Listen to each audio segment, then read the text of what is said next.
오늘 성경은 어떤 책인가 하는 그 주제를 가지고 말씀을 나누게 될 텐데요. 말씀을 읽을 본문은 시편 19편 7절부터 10절 말씀입니다. 시편 19편 7절부터 10절. 자, 우리 여러분 다 같이 일어나셔서 하나님의 말씀을 경외하는 마음으로 함께 읽도록 하겠습니다. 7절부터 10절 시작. 여호와의 율법은 완전하여 영혼을 소성시키며 여호와의 증거는 확실하여 우둔한 자를 지혜롭게 하며 여호와의 교훈은 정직하여 마음을 기쁘게 하고 여호와의 계명은 순결하여 눈을 밝게 하시도다. 여호와를 경외하는 도는 정결하여 영원까지 이르고 여호와의 법도 진실하여 다 의로우니 금 곧 많은 순금보다 더 사모할 것이며 꿀과 송이꿀보다 더 달도다. 아멘. 자리에 앉으시기 바랍니다. 대한민국 교회사를 연구하는 그 전문가들에 의하면 한국 초대교회 부흥의 비결 내지는 원인 가운데 공통적인 것 한 가지는 사경회 운동 때문이었다. 그렇게 입을 모아서 말을 합니다. 사경회 운동이라는 것은 1890년에 채택되었던 네비우스 선교 정책의 일환이었는데 간단히 얘기하면 성경 말씀 공부예요. 이것을 운동이라 하는 표현을 쓰는 이유는 정말 무브먼트처럼 운동처럼 쫙 퍼져나갔기 때문입니다. 유명한 평양 대부흥 운동의 주역 인물이었고 평양 신학교 교수였던 방위량 선교사님, 본명은 윌리엄 블레어 선교사님인데 그 선교사님이 1948년에 출간하셨던 그분의 그 책 Gold in Korea라는 책에 이렇게 피력을 했습니다. 50여 년이 넘는 기간 동안 초대 한국 교회가 급격하게 성장하고 지속적으로 부흥할 수 있었던 조건을 날 보고 설명하라고 한다면 나는 서슴없이 사경회 때문이었다. 그렇게 대답할 것입니다. 그렇게 피력을 했습니다. 1년에 몇 차례씩 열렸던 이 사경회는 보통 그 농부들에게 한가했던 겨울철에 한 주간 내지는 2주간 정도의 기간을 잡아서 그 기간 동안에 교인들은 만사를 제쳐놓고 교회에 모여서 매일 조직적으로 성경을 공부했습니다. 사실 성경 공부만 한 건 아니고 기도도 하고 또 전도도 열심히 했죠. 대략 정해진 것은 없었지만 새벽 5시가 되면 새벽 기도회로 모이고 한 1시간 정도 새벽 기도회가 끝나고 나면 조반을 마친 후에 오전 내내 다 같이 모여서 성경을 공부한 것입니다. 그리고 점심을 먹고 나면은 밖으로 나가서 집집마다 찾아가 방문전도, 축호전도라고 그러죠. 그 가가호 방문하면서 축호전도를 하고 다시 저녁 때가 되면 저녁 식사 시간이 지난 다음에는 또 다른 사경회의 한 모습인 사람들을 초청해서 하는 부흥 집회를 했습니다. 제가 청년 시절이었던 70년대까지 이런 양상이 교회마다 계속 지속되었죠. 그래서 어떤 때는 부흥회, 어떨 때는 사경회 이런 이제 현수막이 붙곤 했는데 이제 생활 양상이 점점 달라지면서 이런 양상의 사경회는 아마 점차 사라지게 된 것 같아요. 주로 이제 저녁 집회만 이제 대개 하게 됐죠. 대한민국의 교회 성장에 대해서 상당히 많은 부정적인 비판과 평가가 있습니다. 그렇지만 그럼에도 불구하고 불과 100여 년, 130년 동안에 한국교회가 부흥하고 성장한 면이 있다면 그 부흥과 그 성장의 결정적인 비결은 하나님의 말씀의 역사였습니다. 그건 두말할 필요 없이 의심할 여지가 없는 거예요. 참 특별했어요. 우선 한국은 선교사가 들어오기 전에 이미 우리나라 말 한글로 성경이 번역돼서 그 번역된 자국어 성경을 가지고 선교사가 들어온 나라를 2000년 교회 역사, 선교 역사 속에 사실 찾아보기가 어렵습니다. 저는 한국 외에 어떤 나라가 그랬는지 제가 모릅니다. 근데 대한민국은 선교사가 들어오기 전에 이미 우리말로 성경이 번역이 됐어요. 참 난 기적이라고 생각돼요. 그 당시 그 극단적인 쇄국 정책으로 인해서 한반도로 들어올 수 없었던 존 로스 선교사님과 맥켄타이어 선교사님 이 두 분은 중국의 만주나 심양 등지에 사는 조선족들, 조선인들을 대상으로 해서 전도를 하고 있었습니다. 그러다가 우연히 서상윤이라고 하는 홍삼 장수를 만나게 되고 로스 선교사에게 예수 믿게 된 이 서상윤 씨는 이응찬, 백홍준, 이승하 이런 사람들과 함께 신약 성경을 번역하기 시작했습니다. 선교사님과 같이. 그러다가 1882년에 드디어 누가복음을 번역한 그 예수 성교 누가복음 전서라는 것을 펴내죠. 지금 우리가 보고 있는 누가복음의 전신이에요. 최초의 선교사가 한국에 들어오기 3년 전의 일이에요. 일본에서는 유학생 이수정이라는 학생을 중심으로 해서 마가복음이 또 번역이 되었습니다. 그 마가복음을 가지고 1885년 3년 뒤에 4월 5일 부활주일에 우리가 잘 아는 언더우드 선교사와 아펜셀러 선교사가 바로 그 복음서를 가지고 조선에 첫 발을 디딘 것이죠. 기록에 의하면 선교사들이 그때 들어왔을 때 이미 많은 한국 사람들이 한글 성경을 손에 가지고 있었다고 합니다. 언더우드 선교사가 입국했을 때 이미 서울에는 신앙 공동체가 벌써 세워졌대요. 선교사가 들어오기도 전에. 서상윤 씨는 그 이후에 만주에서 계속 번역된 성경을 국내로 반입을 해서 한 3년 동안에 한 15,000권의 성경을 보따리 짊어지고 목숨을 걸고 국경을 넘나들면서 계속 한국 조선 땅으로 성경을 가지고 들어왔죠. 한 선교사님이 본국 선교부에 보낸 그 보고서에 이렇게 쓰여 있습니다. 씨를 뿌려야 하는 때에 조선은 이미 뿌려진 씨의 열매를 거두고 있다. 그렇게 보고를 했다고 합니다. 한 20년 후에 1907년에 평양 장대현 교회에서 평양 대부흥이라고 하는 놀라운 역사가 일어나고 2년 뒤에는 100만인 구령 운동이 시작이 되고 바로 그 다음 해 1910년에는 한국 역사에 유명한 한일 합방이 돼서 일본에게 먹히게 되죠. 그럼에도 불구하고 한국교회가 부흥하고 그 이후로도 계속 성장하게 된 것은 말할 필요 없이 바로 이 하나님의 말씀인 성경 때문이었다 하는 것이 전문가들의 공통적인 분석입니다. 저는 한 민족이 다른 민족에 비해서 특별히 다른 민족이라고 생각되진 않아요. 그러나 우리 한민족 교회가 받은 복은 참 특별한 복이라고 생각이 됩니다. 이 소중한 하나님의 말씀이라고 하는 특별한 선물을 우리는 특별한 방법으로 받았기 때문이죠. 이런 사실 하나만 해도 우리는 성경을 대하는 우리들의 자세나 또 우리들의 지금 현 상태의 모습을 다시 한번 재점검해 보지 않을 수가 없습니다. 자, 성경은 어떤 책인가? 지난 시간에 우리는 이 죄와 타락으로 인해서 하나님의 일반 계시만 가지고서는 스스로 하나님을 찾거나 스스로 구원의 길을 찾을 수 없게 되어버린 그런 우리 인간을 위해서 하나님은 성경이라고 하는 하나님의 특별 계시의 말씀을 주셨다 하는 내용을 간단하게 나누었습니다. 특별히 두 가지 성경의 기본 목적에 대해서 왜 성경을 썼으며 무엇을 위해 썼는가 하는 것을 나눴죠. 잠깐 제가 리뷰를 해야 될 필요가 있을 것 같아요. 벌써 2주가 지났으니까. 첫 번째 성경의 기록 첫 번째 목적은 하나님 자신을 우리에게 계시해 주시기 위해서입니다. 하나님이 누구신가 하는 것을 알려주시기 위해서 하나님은 성경을 우리에게 주신 것이죠. 자, 이 말은 무슨 말이냐면 우리는 그렇기 때문에 성경을 읽을 때에 성경의 주인이 하나님이시고 성경의 주제가 하나님이시다 하는 것을 잊어버리면 안 됩니다. 어느 부분을 읽어도 성경 모두의 중심과 핵심이 하나님이기 때문에 우선 하나님부터 찾아야 되고 하나님을 중심으로 해석해야 되죠. 좋은 도덕적인 윤리적인 교훈을 받는다 해도 그 전부가 우선적으로 하나님이 그리고 하나님 중심으로 되는 그런 교훈들을 받아야 됩니다. 또 하나 두 번째 목적은 우리와 직결되는 것인데 하나님은 하나님 자신을 우리에게 계시해 주시기 위해서 쓰시기도 했지만 그것은 하나님의 백성들과의 관계에 있어서예요.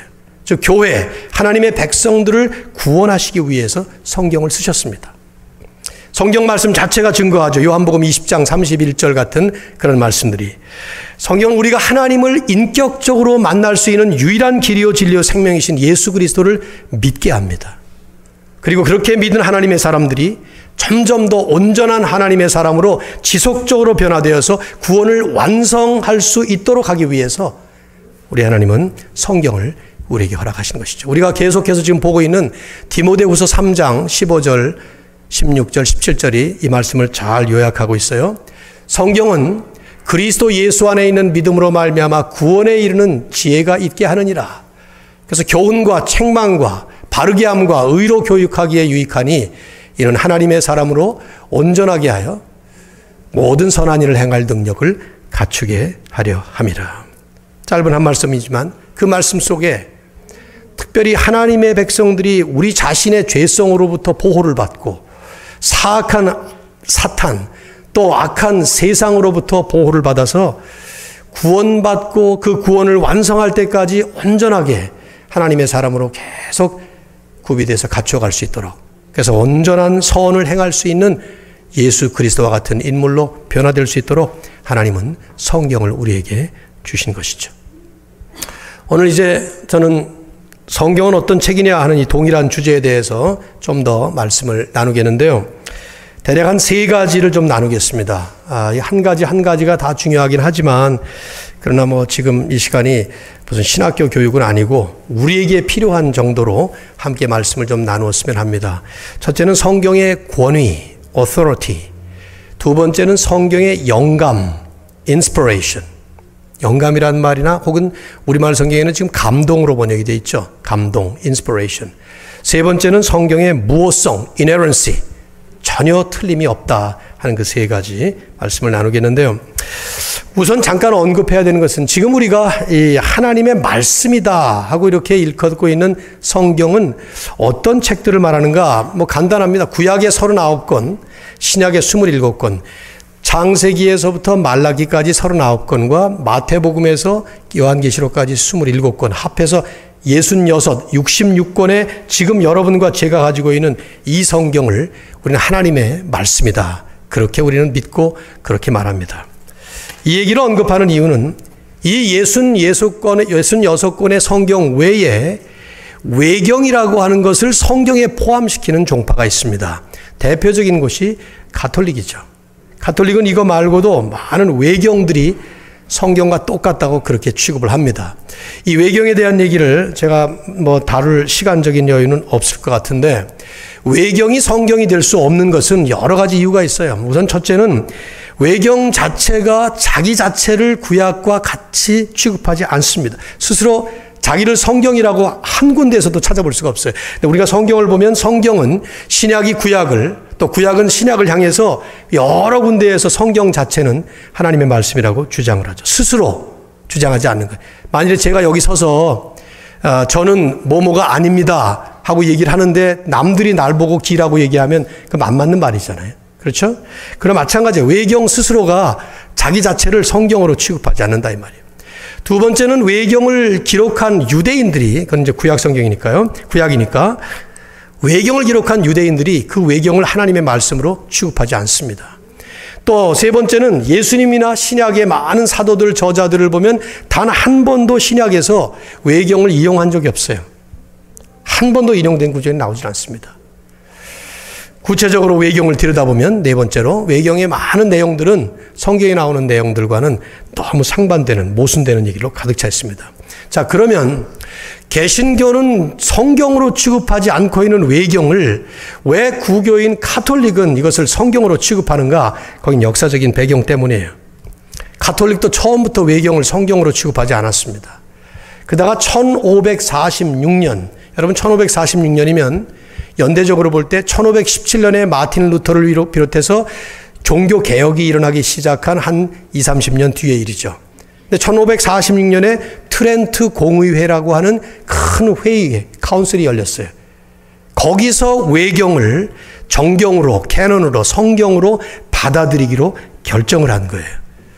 근데 트렌트 공의회는 종교 개혁이 한참 열기를 띄울 때에 그 종교개혁 문제, 개신교가 막 생기는 그 문제에 대해서 어떻게 처리할 것인가 하는 이슈를 놓고 회의를 한 것입니다. 그래서 그 회의에서 지금 가톨릭이 가지고 있는 수많은 이단적인 교리로 결정이 된 거예요. 전부 성경에는 없는 것인데 교리가 있는 이유가 뭐냐? 외경에 있기 때문에.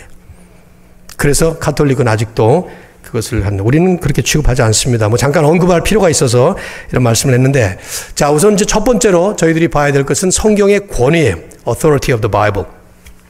다시 말하면 성경을 하나님의 말씀이라고 하죠. 그러니까 성경 자체를 하나님이 주시는 말씀으로 보는데, 이 성경이 하나님의 말씀이라면 우리는 성경의 권위에 대해서 좀 깊이 논할 필요가 있습니다. 저는 이런 질문을 여러분에게 드리고 싶어요. 성경이 하나님의 말씀이라고 하는데 그게 하나님의 말씀이라고 어떻게 믿느냐 하는 것이죠. 많은 자유주의 신학자들이나 자유주의 교회에서는 모세오경 같은 것들은 전부 신화로 믿습니다. 창세기에 나오는 노아의 홍수 같은 거 그런 거 믿지 않습니다. 신화로 믿죠. 우리가 이것을 하나님의 말씀으로 믿을 수 있는 근거가 어디 있느냐 정리할 필요가 있는데, 그것이 이제 웨스트민스터 컨페션에 잘 정리가 돼 있어요. 몇 가지 이제 예를 든다면, 첫째는 2000년 교회사가 이것을 증거합니다. 지난 2000년 동안에 이 땅에 존재했던 모든 교회들과 모든 성도들이 성경을 하나님의 말씀으로 믿어왔어요. 시대를 초월하는 2000년의 이 증언, 이걸 우리가 무시할 수가 없죠. 우리가 이 강단 위에 제가 적어놓은 디모데전서 3장 15절 말씀 한번 읽어볼까요? 다 같이 시작. 이 집은 살아계신 하나님의 교회요 진리의 기둥과 터니라. 이 집 하나님의 교회라는 것이죠. 그러니까 하나님의 교회는 어떻게 세워지느냐? 진리를 기둥으로 해서, 진리를 터로 해서, 파운데이션, 필러, 이 전부가 다 진리가 그냥 그 결정체라는 거예요. 2000년 동안 이 땅에 존재했던 모든 교회들, 그리고 그 교회들을 이루고 있었던 한 사람 한 사람의 구원받은 성도들, 이 전부가 다 진리로 시작되고 진리 위에 서 있고 진리로 살았던 하나님의 말씀을 믿었던 사람들이죠. 이 2000년 교회 역사를 무시할 수가 없어요. 이들의 증언을 무시할 수가 없다 이 말이죠. 어떤 한 사람이나 두 사람이나 심지어 100사람, 1000사람 정도가 이런 얘기를 했다면 그 사람들 틀렸다고 말할 수 있겠지만, 2000년 동안 이 땅에 존재했던 모든 교회들과 모든 성도들이 바로 이 성경을 하나님의 말씀으로 믿어왔고 주장했다고 하는 사실은, 이건 엄청난 증거 중에 증거가 아닐 수 없어요. 여러분이 법정에 가시면 법정에서는 어떤 한 사건을 증명하기 위해서 사용하는 일반적인 방법으로 증인을 세웁니다. 그 증인이 한 사람, 두 사람 많아지면 많아질수록 그 증인들이 증언하는 내용은 훨씬 더 확고하게 그 사실을 입증하는 것이죠. 근데 2000년 동안 존재했던 교회들, 문화를 초월하고 지역을 초월하고 시대를 초월해서 존재했던 교회들과 성도들이 증언하는 성경이 하나님의 말씀이라는, 이건 무시할 수 없는 일이에요. 그들이 다 틀렸다, 이렇게 얘기하는 것은 상당히 어이가 없는 일이죠. 그러나 이제 두 번째로 성경의 권위에 대한 더 분명하고 확실한 증언은 사실은 성경 자체가 스스로 증명하는 것입니다. 여러분이 성경을 읽어보시면 성경에 나오는 내용들은 사람이 쓴 사람의 저작품이라고 볼 수 없는 다른 수준의 그 본질과 내용이 너무 다른 수준의 다른 본질을 갖고 있다는 것을 쉽게 알아차릴 수가 있어요. 그래서 웨스트민스터 컨페션은 이렇게 얘기를 합니다. 제가 이 웨스트민스터 컨페션을 자주 읽게 되는데, 자, 들어보세요. 성경을 얘기하는 것입니다. 그 내용의 천상적 성격, 이건 영어를 번역이기 때문에 이렇게 한 것인데, heavenly character. 성경을 읽어보면 이것이 이 땅의 사람의 책이라고 볼 수 없는 그 하늘의 신령한 어떤 부분을 얘기하는 그 성격이 너무 뚜렷해요. Heavenly character. 또 그 교리, 진리의 유효함, 그 문체의 장엄함. 저도 문학을 전공했지만 이 문학 전공한 사람들의 대표적인 교과서로 성경을 많이 얘기를 하죠. 셰익스피어를 배웠지만 셰익스피어가 따라올 수 없는 그 시편의 기가 막힌 그 문장력과 그 내용과 그 표현들, 또 그 모든 부분들의 상호 일치됨, 40여 명의 저자들이 썼다고 하는데 그 모든 시대가 1000년이 넘도록 썼는데 그 모든 내용들이 일치되는 것. 계속 읽습니다. 모든 영광은 하나님께 돌리는 그 전체의 목적, 어쩌면 한결같이 그 한 목적에 맞추고 있는 구원의 유일한 길에 대해서 충만하게 밝혀주는 이 사실, 기타 비교할 수 없이 탁월한 많은 다른 점들과 그것의 총체적인 완전함은 바로 성경이 하나님의 말씀이라는 사실을 증거하는 풍성한 증거들이다. 정말 이 신앙 고백서의 표현처럼 성경을 읽으면 읽을수록 세상의 그 어떤 책들과는 본질적으로 다른 수준과 특성을 분명하게 우리에게 보여주죠. 신학자 체드 반 딕스훈이라는 분이 웨스트민스터 컨페션에 대한 그 주석서를 썼는데 제가 그걸 참 많이 지금 사용을 하고 있습니다만은 그분이 이런 말을 했어요. 제가 인용을 합니다. 성경은 수천 년 동안 그 가르침을 통해서 인생의 변화를 일으켜왔고, 뭐 우리가 종종 어떤 책을 읽고 감동을 받아서 변화되는 일이 있습니다. 영화 한 편을 보고 변화되는 경우도 있고 말이죠. 그러나 근본적으로 그 수많은 사람들의 인생을 뒤바꿔 놓은 것은 세상에 성경밖에 없어요. 그 수천 년 동안 그 가르침을 통해 인생의 변화를 일으켜왔고, 그 문체와 정서는 수많은 사람들을 놀랍게 감동시켜왔고, 성경 자체의 다양한 부분들이 서로에게 전해주고 조명하는 그 방식에 우리는 지금도 감탄하고 있다. 세상의 그 어떤 책이 그렇게 완벽하게 하나님께 영광을 돌리는 목적을 달성할 수 있겠으며, 인간이 구원받을 수 있는 유일한 길에 대해서 알 수 있는 책이 도대체 어디 있는가? 비교할 수 없는 너무나도 많은 탁월성과 완벽함의 증거들이 넘쳐서 우리는 그저 성경은 그 자체로 하나님의 말씀임을 풍성하게 증거한다 라고 결론 지을 수밖에 없을 것이다. 진실한 의미에서 우리는 성경은 스스로 증명하고 있다, self-authenticating 라고 말할 수밖에 없다. 그렇게 주석을 달았어요. 저는 평생 성경을 연구하는 사람으로서 정말 누구보다도 이것을 깊이 있게 체험하고 있다고 생각이 돼요. 읽으면 읽고 묵상하면 묵상할수록. 중학교 들어가서 처음 도스토옙스키의 죄와 벌과 카라마초프의 형제들 읽었는데 장편 소설이 워낙 길기도 하고 사람 엄청 많이 나오고, 근데 뭔가는 심오한 게 있는 것 같고, 그래서 그걸 여러 번 읽었지만 그거하고 성경하고 비교도 할 수 없는, 도스토옙스키도 탁월한 기독교 문학가이긴 하지만 말이죠. 저는 이제 이런 증거보다 더 큰 증거가 성경이 스스로 자체에 대해서 하나님의 말씀이라고 증거하고 있는 바로 그 내용이죠. 뭐 예를 들 수가 없을 만큼 수도 없이 많습니다. 성경 자체가 자신을 하나님의 말씀으로 선포하고 있다는 것입니다. 여러분, 어떤 한 인물이 어떤 한 주장을 할 때 그 주장의 합당성을 증거하기 위해서 많은 방법들을 동원할 수 있습니다. 증인을 대동하고 뭐 다른 사람들을 또 도움을 받고 뭐 여러 증거를 내고 할 수 있지만, 진짜 중요한 증거는 자기 자신이 자기 자신을 어떻게 말하고 있는가 하는 것이죠. 예수님이 바로 그런 어떻게 보면은 딜레마라고 할 수 있지만 그런 바로 결정적인 일들을 겪으셨죠. 예수님은 하나님이셨어요. 하나님의 아들이라는 사실을 예수님께서 증거하시기 위해서, 증명하시기 위해서 사용하셨던 방법 중에 하나가 이적들이에요.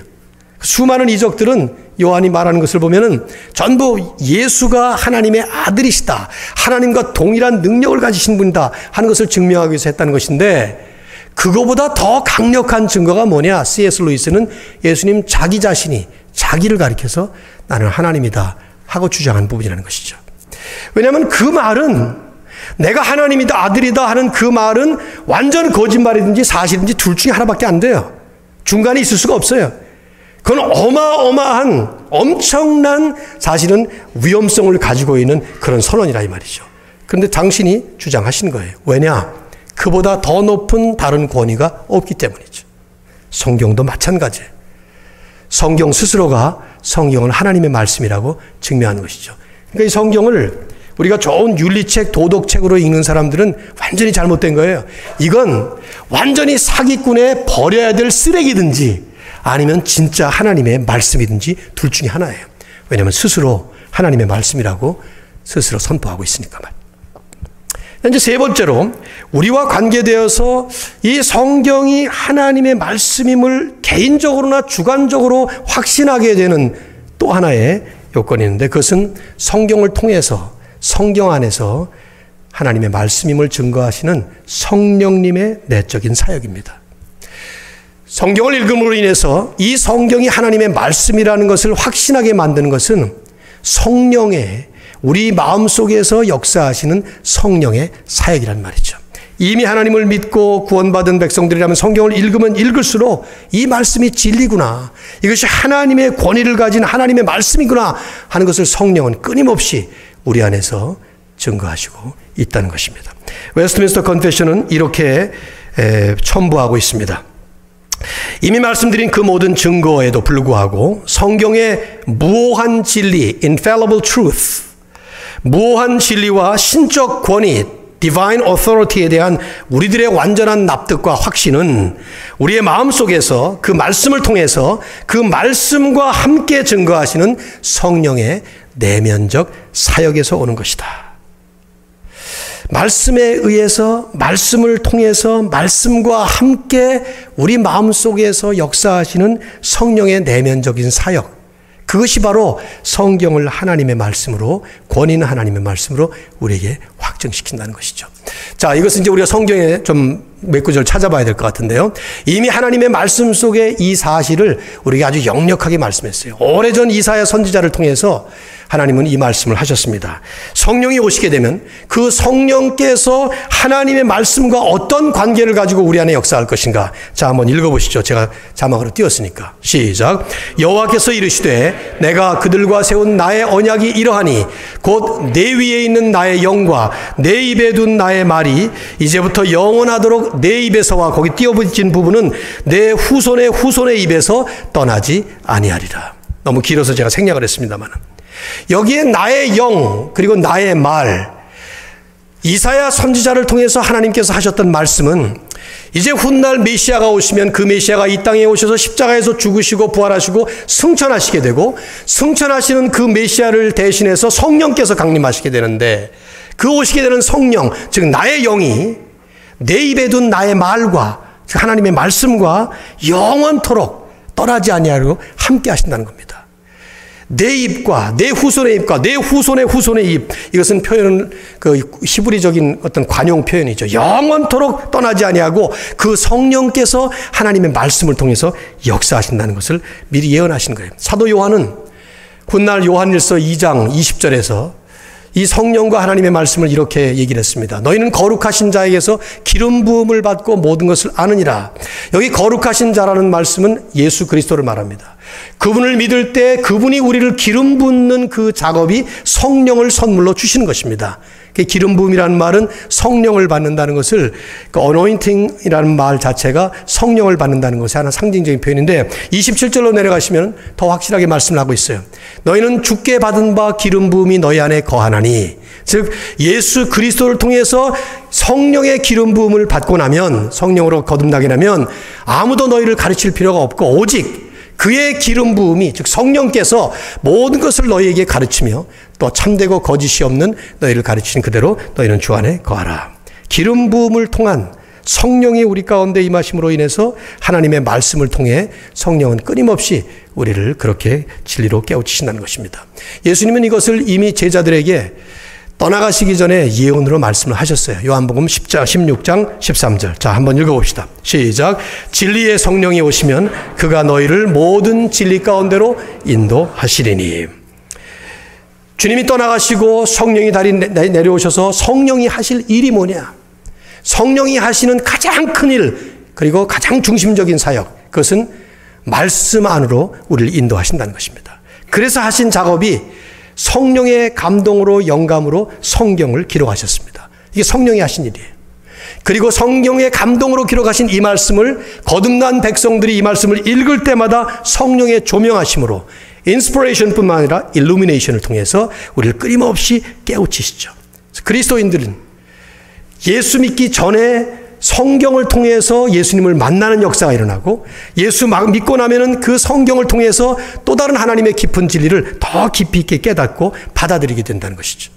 그래서 그 말씀대로 순종하고자 하는, 바로 이것이 하나님의 말씀이 성경이다 하는 것을 우리에게 분명하게 보여주는 증거가 되는 것입니다. 객관적 증거와 우리의 주관적 증거가 함께 우리에게 있는 것입니다. 본래 하나님은 우리를 진리를 깨달을 수 있도록 창조하셨습니다. 그러나 여러 번 말씀드린 것처럼 죄로 말미암아 우리는 타락하게 되었고 그 죄와 타락으로 인해서 그 진리를 깨닫지 못하게 되었어요. 죄의 영향력이 그만큼 큰 거예요. 우리의 마인드를 흐리게 만들고 우리의 사상과 지성과 우리의 감성까지도 우리의 의지까지도 전부 다 죄의 영향력 아래 우리는 떨어지게 됐죠. 그러나 그런 우리에게 하나님은 은혜를 베푸셔서 성령을 통해서 하나님의 계시의 말씀을 기록하게 하셨고 그뿐만 아니라 성령을 통해서 그 말씀을 통해 말씀 안에서 말씀과 함께 우리 안에 진리를 깨닫게 하시죠. 그래서 우리를 진리 가운데로 인도하시고 진리로 살아갈 수 있도록 우리를 만들어 주신다는 것입니다. 여러분, 좀 심각한 농담 이제부터는 안 하시면 좋겠다 생각이 들어요. 농담이니까 뭐 이렇게 심각하냐 하지만 종종 제가 듣는 얘기 가운데 하나가 성경만 읽으면 잠이 온다 하는, 저는 물론 농담으로 성경만 읽는다고 잠 오는 건 아니겠지만 그런 얘기를 들을 때 마음이 씁쓸해요. 왜냐하면 정말 성경만 읽기만 하면 읽기 전에 벌써 펴기만 해도 잠이 온다 만일에 그러면 그러니가 과연 성령으로 거듭났다고 말할 수 있을까? 한번 심각하게 고민해 보세요. 지금 이런 진리를 우리가 정리할 때 구체적으로 좀 현실적으로 프랙티컬하게 적용을 한다면 성경만 펴서 읽기만 하면 잠이 온다. 과연 여러분이 그렇다면 여러분 안에 성령이 계시다고 말할 수 있겠어요? 생각해 보십시오. 이번에 이 설교 끝나면서 우리가 그 말을 좀 바꾸려고 그래요. 성경만 읽으면 잠이 온다 하는 그 말을 바꾸려고. 성경만 읽으면 잠이 깬다라든가 하여튼 이렇게 좀 바뀌었으면 하는데 우리 안에 성령이 계시면 성령이 계신 것을 어떻게 합니까? 내가 예수 그리스도를 분명히 구세주와 주인으로 영접하고 그분을 고백하면 그건 성령께서 하신 일이에요. 고린도전서 12장 3절을 보면 누구든지 성령에 의하지 않고서는 그리스도를 주님이라고 고백할 수 없습니다.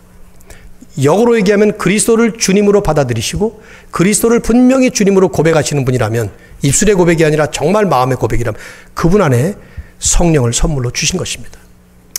베드로가 첫 설교를 할 때 백성들이 그러면 우리가 어떻게 하면 좋겠는가? 예수 그리스도 우리가 십자가에 못 박혀주게 어떻게 하면 좋겠는가? What shall we do? 할 때 베드로가 했던 말이 그거예요. 회개하고 그리스도의 이름으로 세례를 받으라. 그리하면 그 다음에 뭐라고 했다? 성령을 선물로 받으리니. 반드시 예수 그리스도를 믿게 되면 성령을 선물로 받고 그 성령님은 우리 안에서 떠나질 않습니다. 그 성령께서 말씀을 읽는 하나님의 백성들에게 오히려 그 안에서 역사하심으로 인해서 웨스트민스터 신앙고백서의 표현대로 말씀 안에서 말씀과 함께 말씀을 통해서 끊임없이 우리를 진리 가운데로 인도하시는 것입니다. 너무 피곤하면 물론 뭘 해도 졸릴 수가 있겠지만 성경만 펴면 잠이 온다? 심각하게 고민하시고 살펴보셔야 될 여러분이 그리스도인이라면 심각한 농담이죠. 두 번째는 성경의 영감입니다. Inspiration of the Bible. 이건 무슨 말이냐면 성경이 하나님의 말씀이다 하는 말을 다시 한번 이제 생각해 보는 것인데 성경이 하나님의 말씀이다라고 하는 이 말은 여러분 오해하시면 안 돼요. 성경에 나오는 모든 말씀을 하나님이 직접 이렇게 말씀하셔서 불러주시고 우리는 그 딕테이션을 받았었다 그 뜻이 아닙니다. 성경에 물론 하나님이 직접 말씀하신 것을 직접 합법으로 나오는 것이 많습니다. God said, 하나님이 이르시되 하면서 따옴표 안에 쭉 넣는 그런 말씀들이 있죠. 신약에도 예수님이 직접 하신 말씀들이 있어요. 성경들 보면 예수님의 말씀을 빨간 글씨로 이렇게 한 것들도 있지 않습니까? 그러나 그것 외에 모든 말씀이 다 하나님의 말씀인데 그 말씀은 성경에 나오는 모든 말씀을 하나님이 직접 불러주셨고 사람들은 그걸 받았었다는 뜻이 아닙니다. 딕테이션 했다는 뜻이 아니에요. 이 말의 뜻은 성경을 하나님은 하나님의 말씀으로 쓰시되 인간의 손을 통해서 기록하도록 하셨습니다.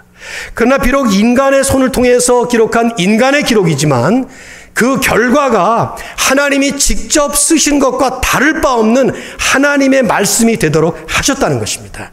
여기에 바로 이 성경의 영감, Inspiration of Bible 이라고 하는 아주 중요한 과제가 등장하는 것입니다. 자주 읽고 있는 디모데후서 3장 16절에 그 표현이에요. 첫 글자 뭐라고 나옵니까? 모든 성경은 하나님의 감동으로 되었다. 모든 성경, 여기에 바울이 디모데에게 이 모든 성경이라고 한 이 말은 성경이라는 단어가 그라페라는 헬라어인데 이 단어는 성경에 한 51번 정도 쓰였어요. 전부 다 구약 성경을 뜻하는 겁니다. 그러니까 바울이 이 성경을 쓸 때 아직 신약이 완성되기 전이지만 구약에 나오는 모든 말씀들은 하나님의 감동으로 됐다는 것이죠.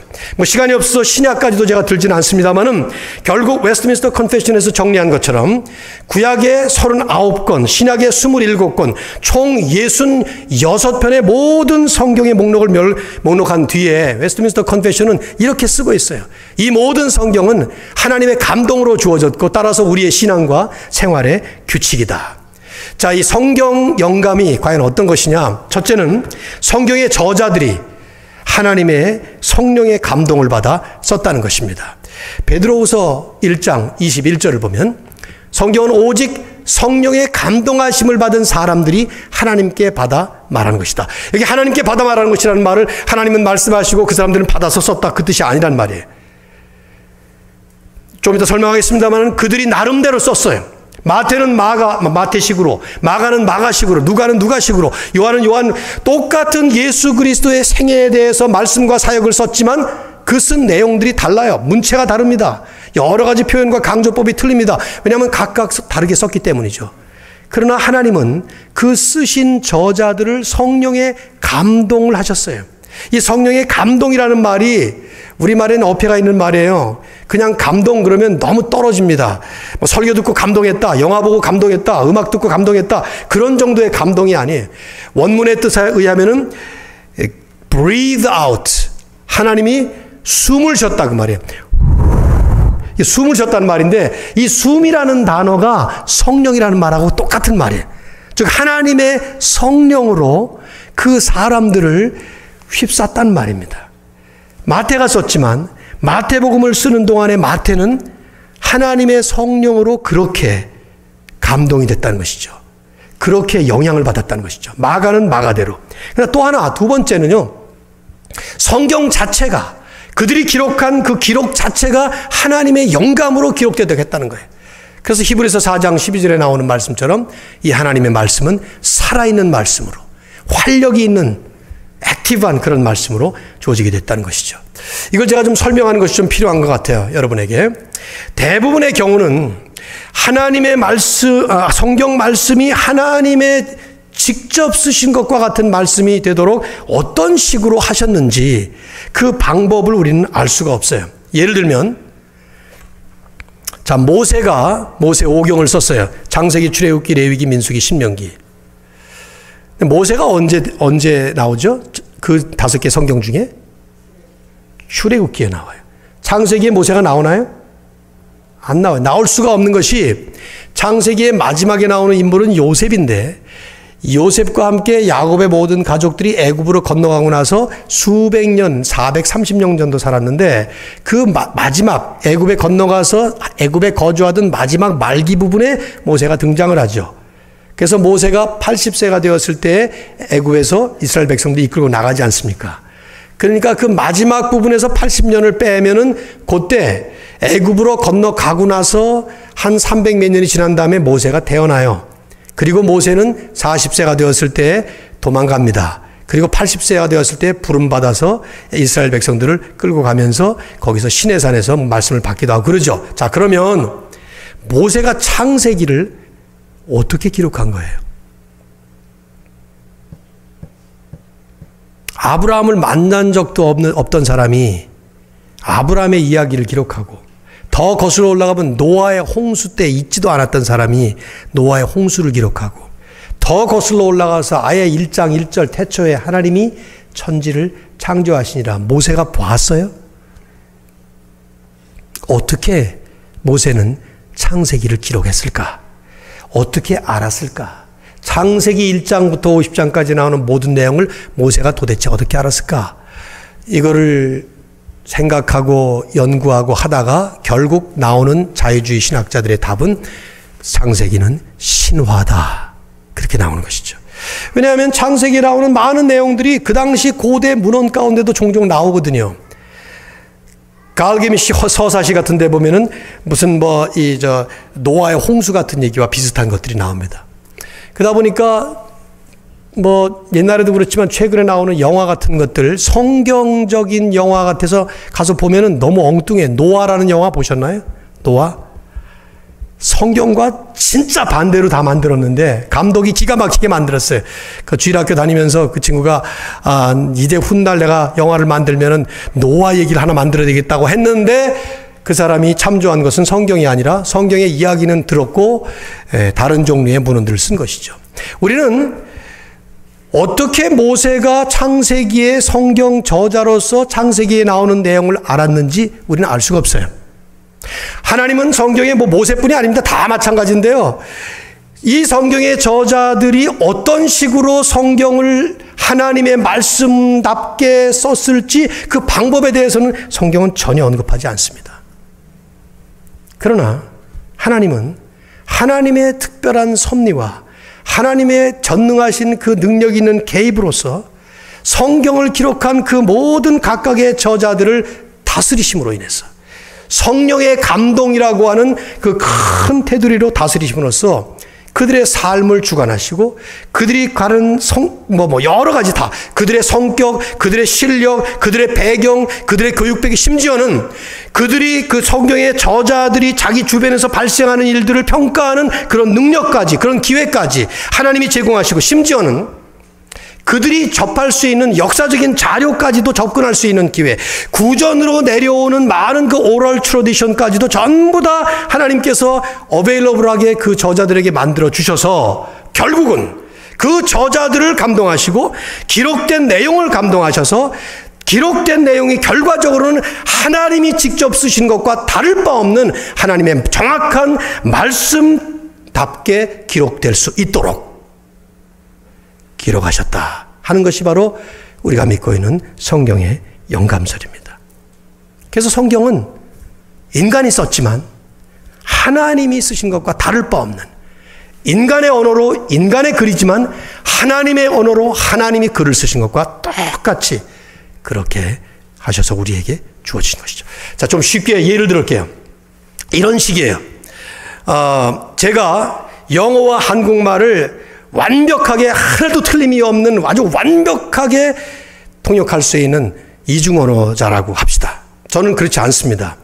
한국말도 좀 약간 좀 부족한 부분이 있고 한국말 적당히 하지만은 어쨌든 완벽하진 않잖아요. 우리가 말을 완벽하게 하는 사람이 없잖아요. 영어는 더더군다나 저는 그렇게 못합니다. 그러나 이제 가정해 보세요. 제가 완벽한 영어, 완벽한 한국어 하는 이중언어자라고 할 때 또 여러분은 죄송합니다만 영어를 하나도 못 알아듣는 분이라고 합시다. 여기에 미국 사람이 와서 연설을 하거나 설교를 합니다. 그걸 저는 이제 영어를 듣고 제가 한국말로 통역을 할 텐데 이분의 하는 영어를 전혀 알아듣지 못하는 여러분이 제 한국말로 통역된 제 말을 듣는다 해도 그 통역으로 여러분에게 들려지는 그 말은 이분이 영어로 하는 원 스피커의 말과 다를 바가 없죠. 그렇죠? 맞으면 이렇게 하시고 아니면 아니요 하시고 사인을 좀 보여주시면 좋겠어요. 산성인 목사님의 말처럼 이렇게 짜려보는 분들이 참 많긴 하네요. 이렇게. 맞아요? 틀려요? 네. 맞을 거예요. 완벽한 이중언어를 한다면 그럴 것이죠. 그 일을 하나님이 인스피레이션 하신 것이에요. 인간이 써요. 그러나 하나님의 성령으로 인스파이어 하셔서 breathe out 하셔서 성령의 감동으로 그걸 기록하게 하심으로 인해서 어느 하나 틀림없이 하나님은 완벽하게 그렇게 하신 것이죠. 그렇기 때문에 우리는 이 성경을 우리의 신앙과 삶의 유일한 규칙으로 우리는 삼게 됐다는 것입니다. 자, 여기에 우리는 마지막 세 번째로 성경의 무엇성을 얘기하지 않을 수가 없는 것이죠. The inerrancy of the Bible. 1.1획도 틀림이 없는 정황부한 하나님의 말씀이다 하는 것입니다. 아까 읽었던 우리 시편 19편 7절부터 10절까지를 다시 한번 피시고 한번 읽어보도록 합시다. 제가 자막을 띄우긴 했습니다만은 여러분 성경을 읽으시면 더 좋을 것 같은 생각이 드네요. 같이 읽겠습니다. 시작. 여호와의 율법은 완전해. 거기서 잠깐만 멈춥시다. 이 한마디만 해도 돼요, 사실은. 여호와의 율법은 어떻게 하다고요? 완전하다, 퍼펙트하다. 계속 읽겠습니다. 영혼을 소생시키시며 여호와의 증거는 확실하여 우둔한 자를 지혜롭게 하고 여호와의 교훈은 정직하여 마음을 기쁘게 하고 여호와의 계명은 순결하여 눈을 밝게 하시도다. 여호와를 경외하는 도는 정결하여 영원까지 이르고 여호와의 법도는 진실하여 다 의로우니 금 곧 많은 순금보다 더 사모할 것이며 꿀과 송이꿀보다 더 달도다. 아멘. 성경의 모든 말씀이 단 하나도 틀린 부분이 없는, 전혀 오류가 없는 완전 무결한, 온전히 진실한 말씀이라. 이것이 성경의 무오함이라는 또 하나의 중요한 일종의 교리입니다. 여기 여러분에게 좀 설명드릴 필요가 있는 부분들이 있어요. 현대사회를 살고 현대과학에 익숙한 우리들이기 때문에 이 무오하다, 에러가 없다, inerrant라는 말, inerrancy, 이 무오하다는 말은 정밀도를 말하는 것이 아닙니다. 이건 진정성을 말하는 것입니다. truthfulness. 전혀 에러가 없이 truthful하다, 그 뜻입니다. 자, 보세요. 성경은 일상적인 인간의 언어로 표현됐습니다. 그리고 그 성경을 기록할 당시에 보는 사람, 듣는 사람들이 이해할 수 있도록 인간의 언어로 표현되었습니다. 그래서 오늘날의 과학으로 볼 때는 과학적으로 정확하지 않다라고 말할 수밖에 없는 그런 표현들이 아주 많아요. 내용들도 아주 많습니다. 예를 들면 태양이 떠오른다. 맞습니까? 틀립니까? 그냥 여러분 상식적으로 오늘 아침에 태양이 떴습니다. 맞아요? 틀려요? 맞는 말이에요. 그런데 과학적으로는 틀린 말이에요. 태양은 뜨지 않기 때문이에요. 맞아요? 틀려요? 사인 좀 보내주시면 좋을 것 같아. 비가 내립니다. 오늘 교구 모임 하려고 그러는데 비가 내려요. 틀린 말이에요? 맞는 말이에요? 맞는 말이에요. 근데 과학적으로는 틀려요. 왜냐하면 우리가 서 있는 이 지구 반대편에서는 비는 올라와요. 맞아요? 틀려요? 맞죠? 거기는 올라와요. 우리가 볼 때 그 비는 올라온다 그래야 돼. 비는 올라오지도 내려오지도 않는 거예요, 사실은요. 이 말은 전부 다 과학적으로 맞는 표현이 아니에요. 근데 왜 이렇게 표현하느냐? 보는 사람의 관점에서, 듣는 사람의 관점에서 전하고자 하는 사람의 그 말의 진정성에는 문제가 없어요. 맞는 말이에요. 오늘 비가 내려요. 그러니까 교구 모임 우리 바깥 나가서 못합니다. 틀린 말이 아니에요. 맞는 말이에요. 그 말의 진정. That's truthful. 숫자를 셀 때도 마찬가지. 성경이 많은 수치가 틀리게 나온다고 얘기를 하는데, 우리 집에서 교회, 어떤 분이 저에게 묻기를, 목사님 집이 교회에서 얼마나 멀어요? 그럴 때 저는 한 10마일 돼요. 이렇게 말할 수 있거든요. 근데 틀린 말이에요. 정확하게 얘기한다면 10.4마일이에요. 근데 더 정확하게 얘기하면 10.444789 뭐 이렇게 나가야 될 거예요. 제가 재보진 않아서 그런 측정할 만한 기계가 없어 모르지만, 과학이 발달하면 발달할수록 정밀도가 점점 세밀해지는데, 거기에 의하면 우리가 하는 모든 말들은 다 틀린 말 될 수 있어요. 성경은 1999명이 죽었을 때나 또 15명이 죽었을 때나 전부 다 10,000명 죽었다, 이렇게 성경은 말합니다. 그 틀린 말인가요? 아닙니다. 전하고자 하는 그 성경의 저자와 하나님께서는 전하고자 하는 그 말씀의 진정성에 전혀 틀림없이 그 말씀을 전했기 때문이죠. 그런 것들이 전부 다. 성경의 무호성이라고 하는 것은 이런 식으로 정밀도와 관계된 것이 아니라 진정성과 관계된 것입니다. 성경은 하나님이 전하시고자 하는 그 정확한 하나님의 메시지를 전하는 데 있어서 전혀 틀림없이, 하나의 오점 없이 그렇게 전했습니다. 심지어 문법에도 틀리는 말들이 많이 나옵니다, 성경에는. 근데 진정성에 문제가 없어요. 나는 미국 사람들이 다 영어를 잘하는 줄 알았는데 아니에요. 어떤 사람은 I ain't got nothing 이렇게 말하더라고요. 이게 무슨 말이에요, 이게? 이게 영어입니까, 이게? I don't have anything 그렇게 말해야지 그래머하게 맞잖아요. 근데 I ain't got nothing 이게 무슨 말이에요? 이게 영어예요, 뭐예요, 이게? 어느 나라 말이에요, 도대체가? 문법의 엉망이에요, 이게, 이 말은. 그러면 정확하게 그 말을 하면 I ain't got nothing 그러면 I have everything 그 말이랑 마찬가지잖아요. 이중부정이니까. 근데 성경에 그러나 그렇게 말씀하는 분의 진정성을 나는 알아요. I ain't got nothing. 그럴 때 돈이 한 푼도 없다는 그런 뜻이란 말이에요, 그것이. 그걸 전하는 데 있어서 그래머가 틀린다고 해서 전혀 문제가 없어요. 진정성의 문제라, 이 말이에요. 성경은 우리에게 과학적으로 모순된다? 모순되지 않습니다. 아직 과학이 덜 발달되어서 더 발달되면은 진화론, 이건 엉망인 이론에 불과한 것인데 성경을 진화론과 어긋난다? 진화론이 틀린 것입니다. 성경의 해석을 잘못할 수는 있어요. Four corners of the earth 이런 말이 시편에 나옵니다.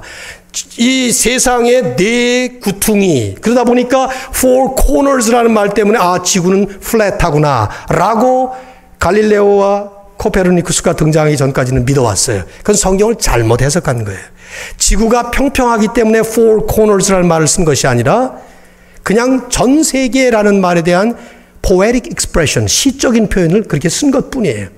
우리도 그런 말 수도 없이 씁니다. 우리는. 성경은 전혀 오류가 없는 완벽한 하나님의 말씀인 것입니다.